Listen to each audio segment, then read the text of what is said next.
திருமண தேதியும் ஒவ்வொரு வாழ்க்கையிலும் இன்ஃப்ளூயன்ஸ் பண்ணுது, முக்கியம் பெறுகிறது. அதுவும் நம்மளது வாழ்க்கையை நடத்தி கொண்டிருக்கிறது, நகர்த்தி கொண்டிருக்கிறது. அதனால திருமண தேதி. ஆனால் இன்னைக்கு உள்ள சூழ்நிலைக்கு நம்ம ப்ரோக்ராம் ரெகுலராக பார்க்குறவங்க, நம்மளை பார்க்குறவங்க அதை ஃபாலோ பண்ணுறாங்க. அது கூடாதுங்கிறது தெரிஞ்சிருது, புரிஞ்சிருது. அதனால அதை ஃபாலோ பண்ணுறாங்க. இந்த மாதிரி விஷயத்துல ரொம்ப ஸ்ட்ராங்காக இருக்கணும். ஆமாங்க, நம்ம லைஃபுங்க ஒரு டைம் தாங்க கிடைக்கும். அழகாக வாழ்வதற்கு அழகான லைஃபை இறைவன் கொடுத்தது. அது நம்மளை படைச்சவே நம்மளை வாழ வைக்கிறதுக்கு தான் கடவுள் படைச்சார ஒழிய நம்ம எப்படியா போட்டோம் அப்படின்னு நினைச்சு கடவுள் ஒரு காலம் ஒரு மனிதனும் படைக்கவில்லை. கார் ஓட்டுறீங்க, டூ வீலர் ஓட்டுறீங்க, நான் கவனத்தோட வண்டி ஓட்டுவேன் அப்படின்னு சொல்லிட்டு ஓட்டுவீங்களா? கவனத்தோடு தானே ஓட்டணும். காரில் உட்காந்துருக்கோம், இந்த பக்கம் லெஃப்ட்டையும் பார்க்கணும், இந்த பக்கம் ரைட்டையும் பார்க்கணும், பின்னாடியும் பார்க்கணும், முன்னாடியும் பார்க்கணும், 4 பக்கம் பார்க்கணும். அது ஒன்றும் டவுட் இல்லையா இருக்கும்.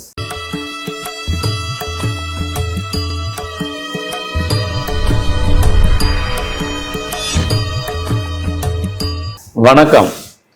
ஃபார்மட் நியூமராலஜி, உங்கள் மகாதான் சேகர் ராஜா உங்களுடன் வழக்கம் போல் பல புது தகவலுடன் தான் வந்திருக்கிறேன்.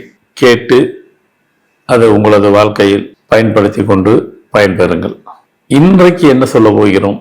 திருமண தேதியும் ஒவ்வொரு வாழ்க்கையிலும் இன்ஃப்ளூயன்ஸ் பண்ணுது, முக்கியம் பெறுகிறது. அதுவும் நம்மளது வாழ்க்கையை நடத்தி கொண்டிருக்கிறது, நகர்த்தி கொண்டிருக்கிறது. அதனாலதான் நான் வேற ஒரு ப்ரோக்ராம்ல சொல்லியிருப்பேன். எல்லாத்துக்கும் பிறந்த தேதி 1 என்றால் திருமணமானவர்களுக்கு பிறந்த தேதி 2 என்று சொல்லியிருப்பேன். காரணம் என்னவென்றால், திருமண தேதியும் பிறந்த தேதி போன்று உங்களுடன் பிரயாணம் பட்டு கொண்டிருக்கும். ஒரு பிறந்த தேதியில வாழ்க்கை எப்படி அமைஞ்சிருக்கோ, அதனுடைய ஃபேக்ட் இன்ஃபேக்ட் எப்படி வேலை செய்தோ, திருமண தேதி அப்படியே வேலை செய்து ஒவ்வொருவருக்கும். இப்ப திருமண தேதியை பத்தி என்ன சொல்ல போகிறோம் அப்படி என்று எடுத்துக்கொண்டால், திருமணம் நாம் செய்கிறோம் இல்லையா?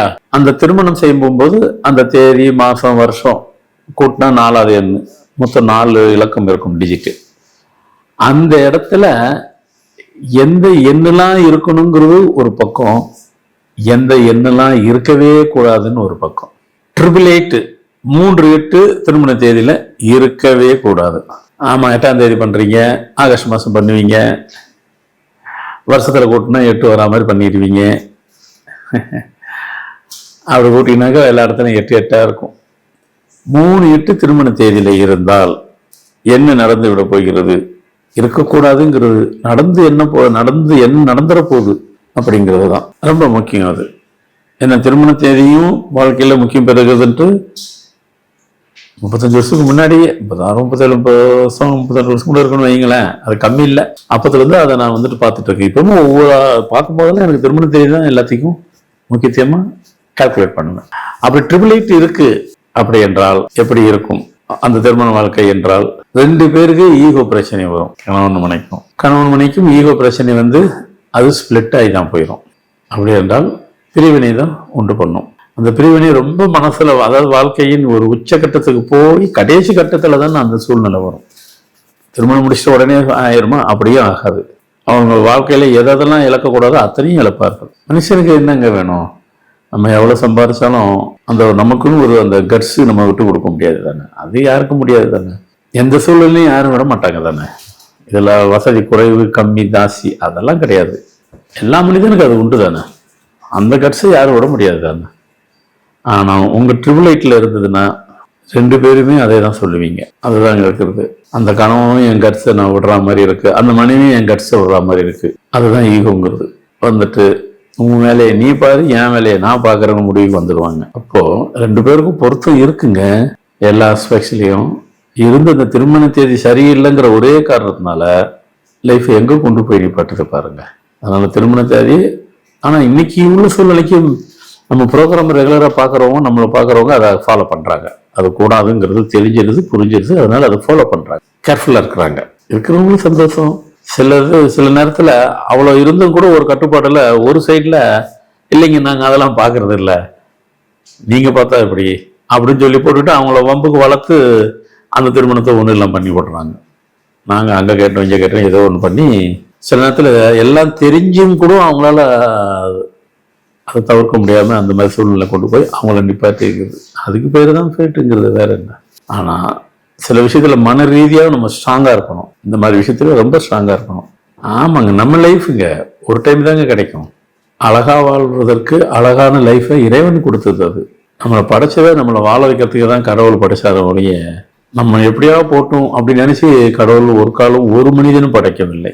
அதனால 888 இருந்தால் அப்படி 777 இருந்தால் ஆமாங்க, லைஃபே வந்து எல்லா இடத்துலயும் நம்மளை வந்து அந்த எண்கள் முதன்மை பெற்றுரும்.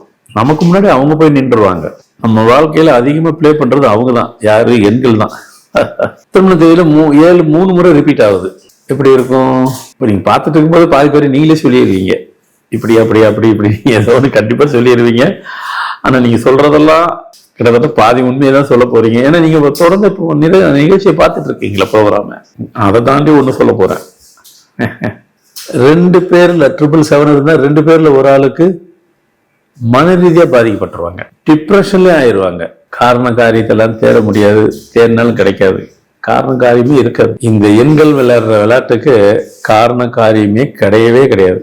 அவங்க ராஜ்யமே தனி சாம்ராஜ்யம். எண்களுக்கு யாரும் ஒருவர் கணவனோ மனைவியோ கணவனோ யாரும் ஒருவர் டிப்ரெஷன் ஆயிடுவாங்க.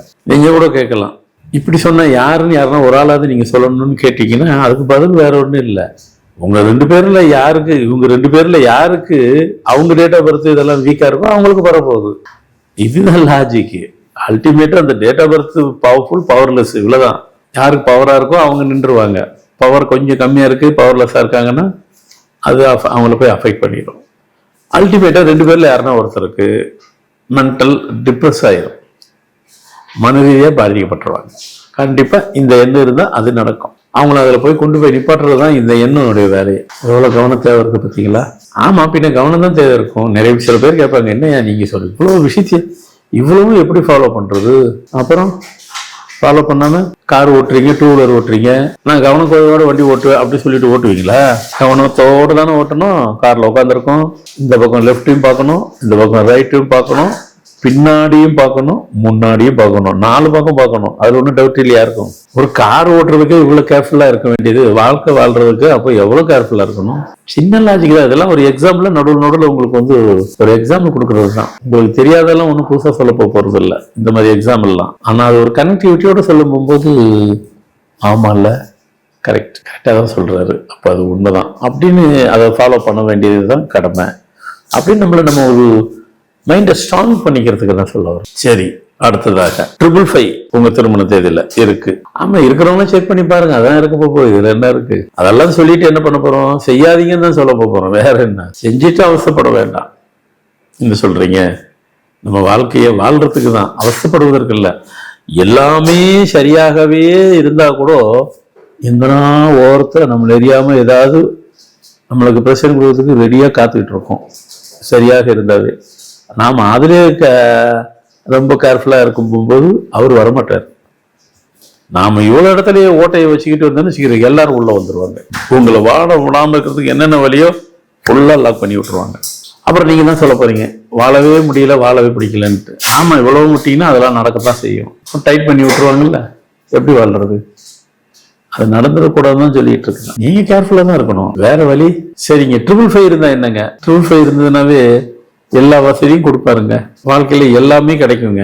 ஆனா மன ரீதியாக மென்டல் பீஸ் மட்டும் இருக்காது. மன ரீதியாக அந்த ஒரு சந்தோஷமான ஒரு சூழ்நிலை வரவே வராது. அதுதானுங்க வேணும் வாழ்க்கையில. நமக்கு எவ்வளவு சம்பாரிச்சு என்ன பண்றது? சந்தோஷத்தை நாம பார்க்காமலே வாழ்ந்துட்டு போயிட்டாக்கா வாழ்க்கை அது ஒரு ஃபுல்ஃபில் இல்லாம ஒரு வாழ்க்கையா போயிடும். சந்தோஷம் பார்ப்போம். அந்த சந்தோஷம் கம்மியா இருக்கு, குறைச்சலா இருக்கு, அதிகமா இருக்கு, அது வேற. அது கம்மி ஜாஸ்தி இருந்துட்டு போட்டோம், ஆனா இருக்கணும். அந்த 555 இருந்தா அப்படி இருக்கும். இல்லைங்க, கல்யாணம் கட்டினது வந்து நான் சந்தோஷத்தை பார்க்கலைங்க, எல்லாமே இருக்குங்க. ஒரு வரியில சிம்பிளா முடிச்சிடறேன், அது இன்னும் ஈஸியா புரியும். எல்லாமே இருக்கும், எதுவுமே இல்லாத வாழ்க்கையை வாழ்ந்துட்டு இருப்பாங்க, அவ்வளவுதான். ஈஸியா சொல்லணும். எதையும் அனுபவிக்க முடியாத வாழ்க்கையை வாழ்ந்துட்டு இருப்பாங்க 555 திருமண தேதியில் இருந்தால். அப்புறம் இன்னும் ஒண்ணு சொல்றேன், 222 2 3 இடத்துல இருக்கு திருமண தேதியில. நான் ஜிக்ஜாக்ன்ற ஒரு வார்த்தையை பயன்படுத்துவேன். ஜிக்ஜாக் அப்படின்னா இப்படியே போவோம், அப்புறம் திரும்பி இப்படி போவோம், அப்புறம் இப்படி போவோம், இப்படி மாறி மாறி வாழ்க்கை போவோம். என்ன வாழ்றேன்னு அவங்களுக்கே தெரியாது. தொழில் செய்யறாங்கன்னாக்கா 30 வயசுல 20 தொழில மாத்திடுவாங்க. ஆமா, வேலை செய்யறாங்கன்னாக்கா 30 வயசுல 15 இடத்துல வேலைக்கு மாறிடுவாங்க. என்ன வேலைக்கு போறோம், எந்த தொழில் தான் நமக்கு செட் ஆகுதுன்னு ரெண்டுமே தெரியாமலே வாழ்க்கை வாழ்ந்து, எதை நோக்கி வாழ்க்கை பயணிக்கிறோன்ட்டு தெரியாது. அப்படின்னா என்னன்னா, அந்த இந்த எண்ணம் இருந்தா உங்களை அங்க கூட்டிட்டு போயிடும். அது சரியாக இருந்தா எப்படி நம்மளை சரியான பாதைக்கு அதை அழைச்சிட்டு போதோ, அப்ப சரியில்லாத எண்ணம் இருந்தா அப்படிதான் அழைச்சிட்டு போவோம். சரியான இடத்துக்கு நம்மளை அழைச்சிட்டு போகாது. ஓஹோ, இவ்வளவு விஷயங்கள் இருக்கா? இருக்குங்க, இன்னும் நிறைய இருக்கு. நமக்கு இப்போ இவ்வளவு விஷயங்களை நான் சொல்றது இவ்வளவும் ஒரே ஆள் செய்யணுமா? ஒண்ணுமே இல்லை, சிம்பிள் தான். நான் கார் ஓட்டுற சமாச்சாரத்தை தான் சொன்னேன். காரோ டூ வீலரோ எதுவாக இருந்தாலும் எல்லாம் ஒன்று தானே. எங்க டூ வீலரோட காரு ரொம்ப எல்லாமே அப்படிதாங்க. டூ வீலர் மட்டும் கண்ணை மூடிட்ட ஓட்ட போறோம், அப்பவும் கேர்ஃபுல்லாக தானே ஓட்டணும். என்ன காருக்கும் டூ வீலருக்கும் ஒரு வித்தியாசம்? டூ வீலருக்கு அந்த நேர்த்தி, அப்படி பார்வை, கண் பார்வை இருந்தா போதும், கண்ணாடி. காருக்கு தான் ரொம்ப ஓவர் கேரிங், நாலா பக்கம் பார்க்கணும். என்ன பண்றது, வாழ்க்கையை நாலா பக்கம் தான் பார்த்து வாழணும். 4 விஷயங்களை தெரிஞ்சுக்கிட்டு வாழணும், 4 விஷயத்த புரிஞ்சுக்கிட்டு வாழணும், 4 விஷயத்த செஞ்சுக்கிட்டு வாழணும். ஸோ இப்போ மொத்தத்தில் இன்னைக்கு கொடுக்கப்பட்ட தகவல் கண்டிப்பாக அனைவருக்கும் பயனுள்ளதாகவே இருக்கும் என்று நான் நம்புகிறேன். காரணம், அப்படி ஒரு தத்துவாத்மான ஒரு டிப்ஸை கொடுத்துருக்குறேன், ஒரு செய்தியை கொடுத்துருக்குறேன். அனைவருக்கும் பயனுள்ளதாக இருக்கும்னு நம்புகிறேன். கூடுதலாக ஒரு ஆன்மீக டிப்ஸை கொடுக்குறேன். எனக்கு கொடுத்து தொடர்ந்தும் கொடுக்க டைம் இல்லை மீன்ஸ் கரெக்டாக இருக்கு. அந்த இருக்கு என்ன கொடுக்கலாம் ஆன்மீக டிப்ஸில் அப்படின்னு பார்த்தாக்கா, நம்ம அன்றாட வாழ்கிற வாழ்க்கையில் அணிகலன் சொன்னாக்கா, அணிகலன்னாக்காவே நம்ம உபயோகப்படுத்தக்கூடிய அந்த சொற்களுக்கு அணிகலன். நம்ம வாய்க்கு அணிகலன் என்றாக்கா, சத்தியத்தை அதிகமாக பயன்படுத்தக்கூடாது. சில பேர் பேசும்போது இது சத்தியமா சொல்றேன் அந்த வார்த்தையை பயன்படுத்தக்கூடாது. அது ஏன்னாக்கா, அது வந்துட்டு இறை செயலுக்கு கனெக்டிவிட்டியான ஒரு வார்த்தை. அதுல நீங்க சில விஷயத்துல ஒரு சந்தர்ப்ப சூழ்நிலையாக தேவையில்லாம அந்த வார்த்தை பயன்படுத்தும் பொழுது அது அஃபெக்ட் பண்ணிடுவது, அது வேலை செஞ்சிடும், அது உயிரோட்டம் ஜாஸ்தி அதுக்கு. அதனால சத்தியங்கிற வார்த்தையை பயன்படுத்தக்கூடாது. ஆனால் சத்தியமான வாழ்க்கையை வாழணும். அதுதான் வாய்க்கினுடைய அணுகணும். கண்ணுக்கு அணுகணும் என்ன அப்படின்னாக்கா, நம்ம பார்வையே அதெல்லாம் நீங்க பார்வையே நேர்த்தியானதாக, செவிக்கு அணிகலன். நம்ம கேட்கறதே நேர்த்தியாக இருக்கணும்.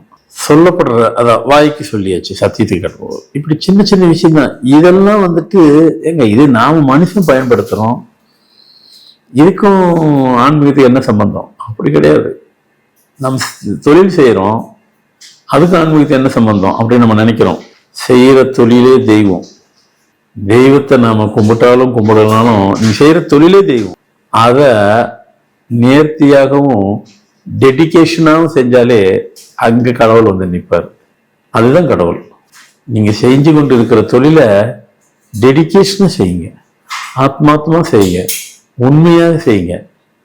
உண்மையை செய்யணும். நீங்க சொல்றத பார்த்தாக்கா, நான் ஒரு பொருளை 10 ரூபாய்க்கு வாங்கி 10 ரூபாய்க்கு வித்தாக்கா நான் உண்மையை செஞ்சேன்னாக்கா நான் என்னத்துக்கு ஆகுது? அப்படி சொல்லவே இல்லை கடவுள். ஒரு சேவை மனப்பான்மையோடு செய்யுங்க. அது லாப நஷ்டத்தை குறிக்கக்கூடியது உங்க தொழில.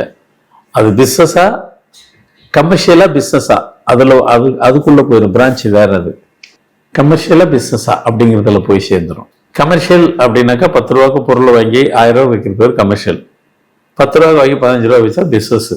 அதனால அதுக்கு வித்தியாசம் இருக்கு. அதுக்கு அந்த இடத்துக்குள்ள ஒரு டெடிகேஷன். அங்க கடவுள் நிற்பார், அங்க உங்களை காப்பாற்றுவார், அங்க உங்களுக்கு எப்பவுமே இன்டைரக்டா சப்போர்ட் பண்ணிக்கிட்டே இருப்பார். வணக்கம்.